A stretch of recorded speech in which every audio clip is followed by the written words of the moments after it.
வாழ்க்கையில் ஒரு இழப்பு ஏற்படுகிறது என்றால், வாழ்க்கையிலே நமக்கு ஏதாவது ஒரு சர்க்கிள் ஏற்படுகிறது என்றால், அல்லாவின் நாட்டம் இது, இப்படித்தான் நடக்க வேண்டும் என்று இருந்திருக்கிறது.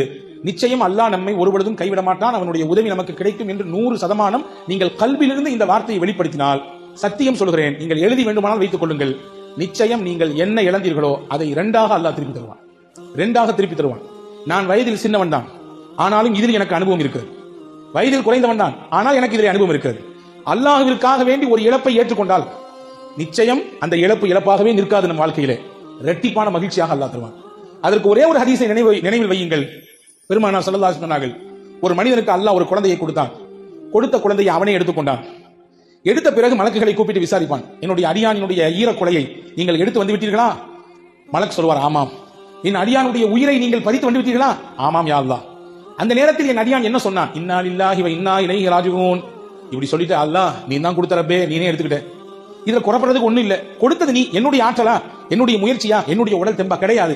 நீ தான் கொடுத்த, நீ உன்னை புகழ்ந்தான் அல்லாஹ். என்னை புகழ்ந்தானா? அவ்வளவு பெரிய இழப்புல எனக்கு புகழா சென்றாவன். உப்னு லஹு பைத்தன் ஃபில் ஜன்னah ஃபஸம்முஹு பைத்தல் ஹம்த்.